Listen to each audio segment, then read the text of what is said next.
This is what most Americans innocently put into their bodies these days, and most alarmingly, into the bodies of their children.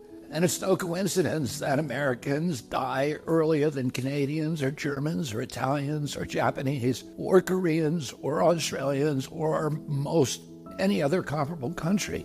And it wasn't always that way. Until the early 1990s, our life expectancy was the same or better than other developed countries. Then suddenly, more and more Americans began suffering from chronic diseases, from obesity, cancer, diabetes, kidney disease, Alzheimer's, heart disease, and all kinds of autoimmune diseases. Our maternal mortality rate soared to the highest of any developed country on earth. Same with infant mortality. Like the frog in the slowly boiling water, we didn't really notice as we got sicker and sicker. We've grown now to accept chronic disease conditions as normal. But now, in 2024, we're finally waking up to this cataclysm, and we're asking ourselves, how in the world did this happen? A big part of it is our diet. Restaurants that serve contaminated food are fined or shut down. But when it's the government that approves the poisons in our food, a few people get very, very rich, and the toxins end up in every supermarket aisle. Let me show you what I mean. Doritos, Cheez-Its, Cap'n Crunch, gummy bears. Everyone knows that these are junk foods, so maybe you wouldn't be too surprised to see that the ingredients include a lot of poisons, including a harmful yellow dye called tartrazine, or yellow dye number 5. What you may not know is that this dye was originally made out of the sludge that's left over when you turn coal into coke for blast furnaces. It's called coal tar, and I've actually sued many big industries for legacy contamination of coal tar all around the country because it's so toxic and it's so harmful to the environment and human beings. A century ago, it was just an obnoxious industrial byproduct that everybody was trying to figure out ways to get rid of. One of the ways that they did that was by paving roads. But then a British chemist figured out that the coal tar could be used to derive fabric dye. And if fabric dye, why not food?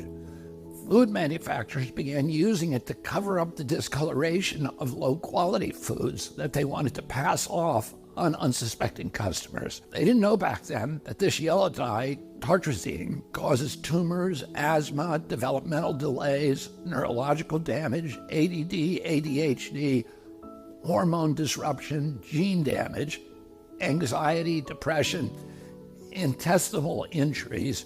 Well, we know it now. We've known this for decades. That's why tartrazine is heavily restricted in other countries. In some countries, foods with tartrazine have a warning label that it may cause ADHD in children. Today, it's made from petroleum, not coal tar. Either way, it's crazy to add this to your kids' favorite foods. It doesn't even change the flavor. This yellow dye isn't just in junk food.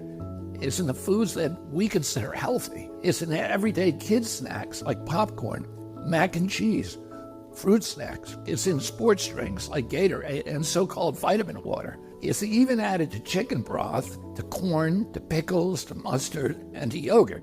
And so, of course, our kids get sick. And we lovingly feed them chewable vitamins which have, surprise, tartrazine.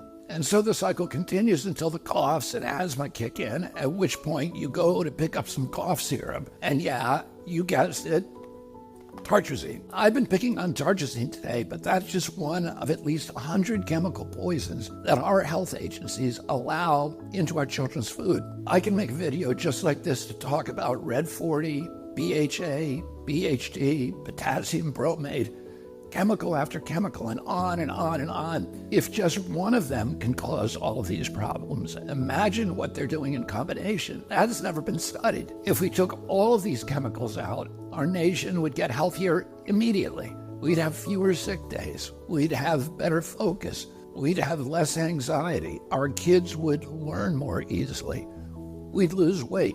We'd have more energy. We'd have fewer tumors and longer lives. It's not all dark. Over the past 16 years, the government has banned 8 chemical additives that cause cancer, genetic damage, asthma, and many of the other self-conditions as tartrazine does. And you know what's interesting? All 8 of those crucial steps forward in our kids' health were taken under President Trump. But the Democrats who claim to be all about health care have stood by watching other countries ban these poisons and make our kids sick, asthmatic, hyperactive, and depressed. They left them on every supermarket shelf in America. They even used your tax money to put them in your kids' school lunch. So their big food and their big ag donors probably gave them all that golden handshake and the big money hug. And their big pharma donors probably called them up and thanked them also, because now they're going to make billions selling Adderall, Prozac, and rescue inhalers. Enough is enough. President Trump and I are going to stop